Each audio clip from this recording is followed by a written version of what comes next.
The 2 cast members from fucking Predator became governors. All we need now is Carl Weather and the Predator. That's all we have left. Oh, what if we can't get the Predator? Can we use Venus Williams?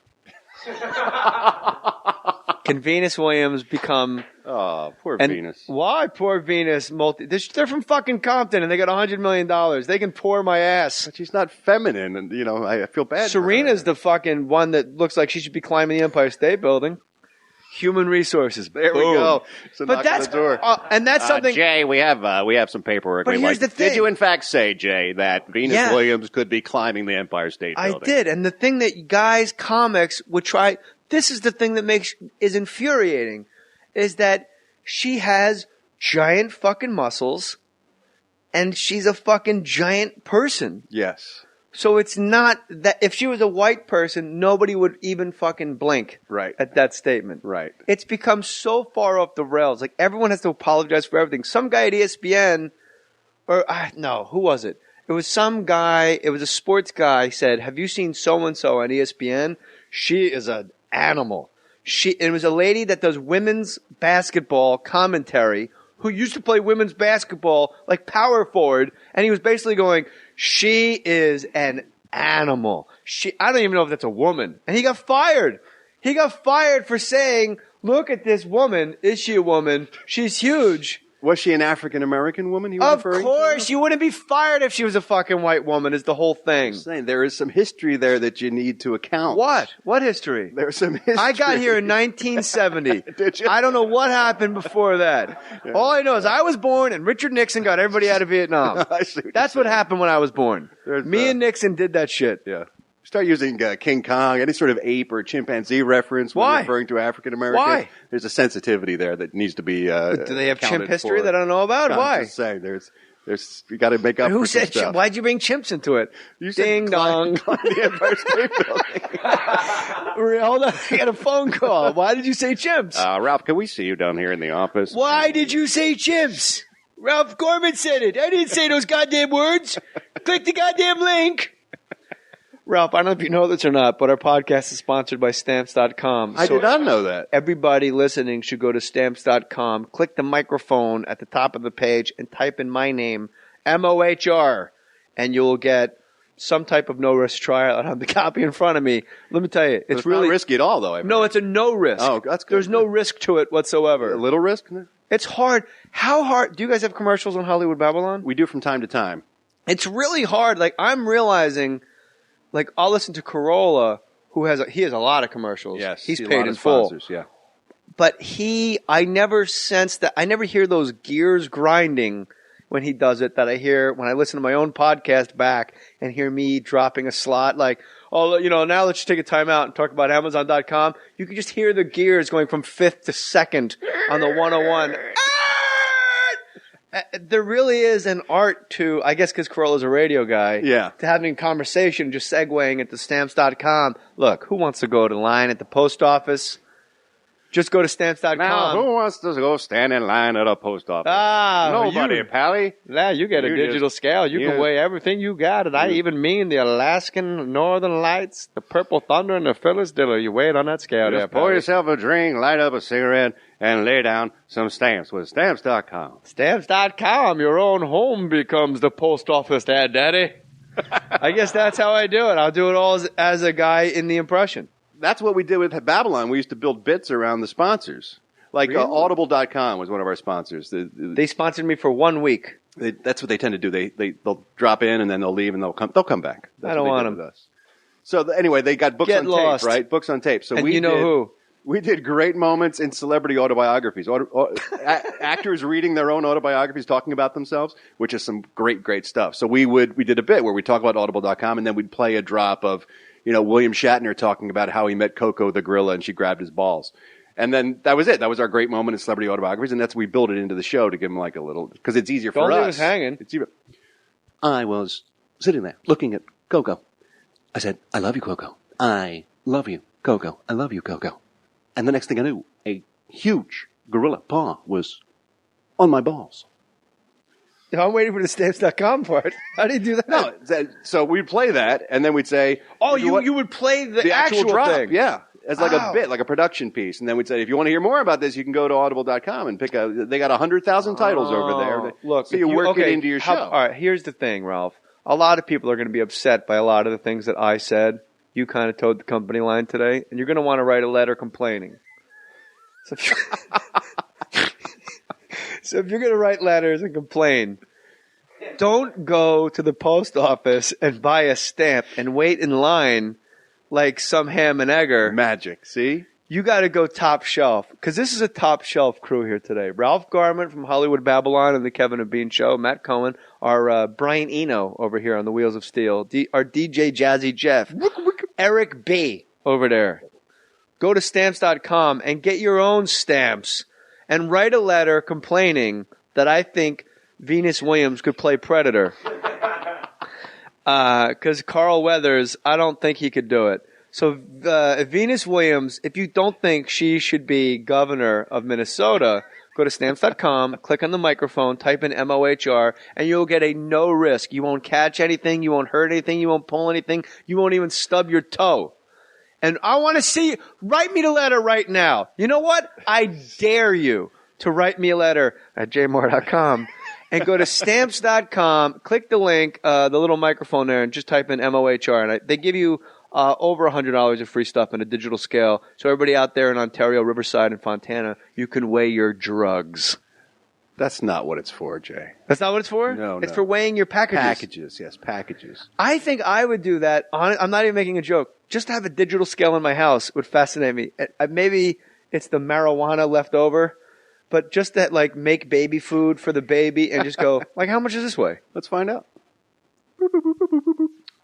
Your baby's turning 2, or she is 2? Just turned 2.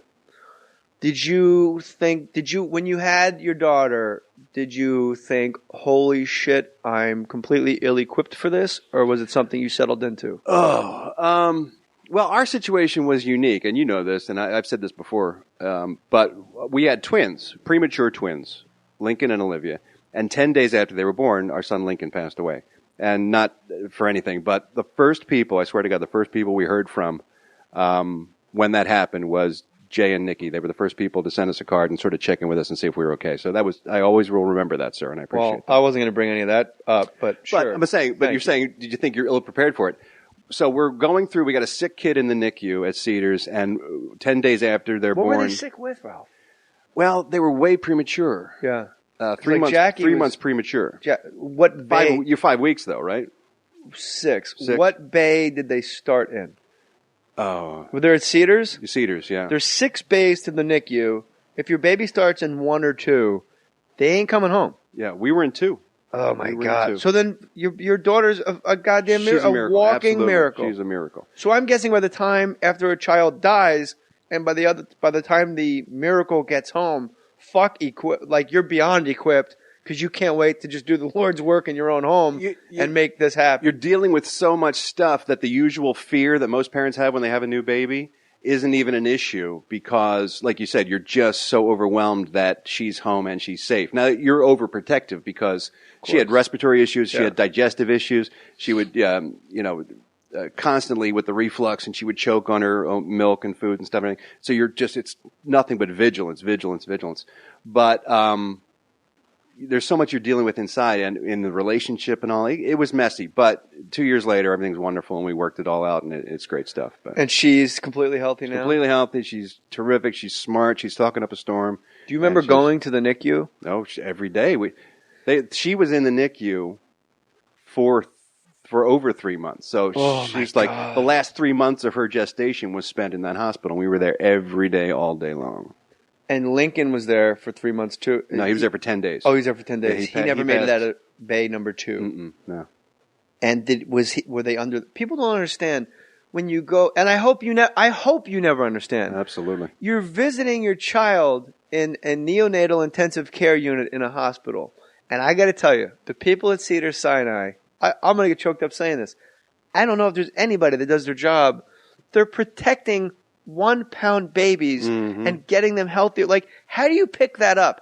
How do you put an IV in a 1-pound baby? And they do it, and they switch it out, and they pick a different part of that itty bitty foot to keep the IV going. They feed your baby with a tube, And you just show up. And they told me early at the NICU, they said, I said, no one's even near my kid. And they told me, that's great. You don't want anyone near your kid. When you come here and your kid's in an incubator and they got that sun lamp over him and he's wearing his little stupid sunglasses because he's jaundiced and orange and tiny and no one's near him, that's great. If you come here and there's a lot of people around your baby, not good. Yeah. You want to be left alone. You don't want the buzz. You want them just resting and eating. That's all they need to do. So I'm guessing Lincoln had a ton of people around him all the time. Yeah, they both did. She was the sicklier of the two initially. That was the one they were worried about. And then he took a turn for the worse with something that they call NEC, which is necrotizing enterocolitis, which is basically an infection from the intestine. They're not really sure what causes it, but it's a devastating infection of the intestinal tract that invariably leads to sepsis and spreads throughout the body and stuff. So he actually had a perforation in his intestine because it wasn't perfectly formed yet when he was premature. So he got sick so quickly. From the point they started to recognize what was happening, 24 hours after that fact is when he was gone. I mean, but there were teams and teams of doctors working around the clock doing everything they could. It was remarkable. Like you said, the work those people do there. That's one of the reasons they're one of the charities we give to with the April Foolishness show that we do, because I was just so impressed by the work that they do there, and they really are. It's like watching angels, you know. Do you dream about them? Sometimes, not as much as I used to, obviously, but sometimes. We've got it's weird. When you dream about him, is he that size and is he ill? I dream of those moments. I dream of that time. I've never had that dream where, hey, Dad, where he checks in with me and everything's cool. You know, I'm still dealing with that stuff, I think.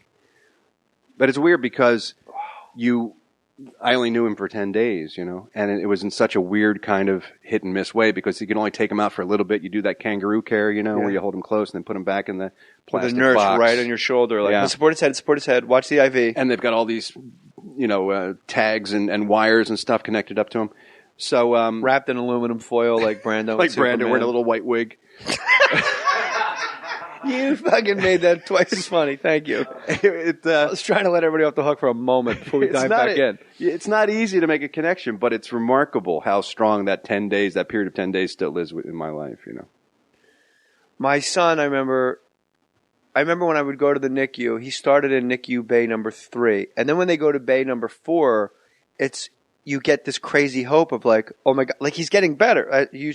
Like when your daughter goes from 2 to 3, you go, now we're cooking. Mm-hmm. And 3 to 4. And then by the time they're in 6, they don't even have glass over the incubator. No. They're all just laying out on wooden tables like they're at the deli and they're just fucking meat on that paper and they can just throw their own shit like apes. Like nobody, there's nothing bad. Human Resources doesn't call there. See, that's because they're our babies. They're throwing their shit. How about that? And I remember there was a baby next to my baby with the exact same name. And I don't want to say the last name, but a name that out of privacy of these people, I don't want to get fucking sued. Right. But they lost their baby. And the last name was almost identical to Mohr. Mm. So don't blur anything out that comes to your mind. But almost exactly Mohr, but just different enough.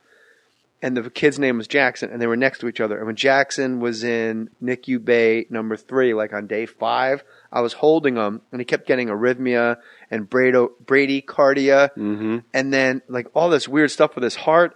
And then his mother walks in, and she's ashen white, and she looks at me, and she can't even talk. She's just gone. And I go, what? And she goes, Jackson died. And I go, what? And she goes, basically, she says, Jackson Mohr, he just died. And I look down and I go, I don't think so. Like that actually, right here. I'm holding him. And she goes, no, the other one right here. But what she didn't understand is I don't fucking know the nurse's name. I don't know where the door handles are. I am getting out of my car and I am visiting a heartbeat in this giant structure of a building called Cedar Sinai. I can't start making friends in here. I'm here for one reason, to get this thing out. Mm-hmm. And she couldn't believe that I didn't know who that was. And it really is like the Buddhist, like that singularity of presence and time and moment and the confluence of everything that when you were with your babies. And I guess I would assume once Lincoln died, then the mission just becomes like we got to get this fucking baby home. Yeah, that everything focused too. I'll just have to grieve later because all of my energies has to be just to make sure that she is okay in every level. And that's when I got in everybody's face. I started to know all the doctors and all the nurses, and I'm asking them questions, and I want to see charts and graphs. I mean, I wasn't going to let anything to chance at that point. I got like a crash course in neonatal physiology because I wanted to know everything that was Shirley happening MacLaine. all the time. Yeah, exactly. Right. Just give her her shot. Give her the meds. Did she have Brady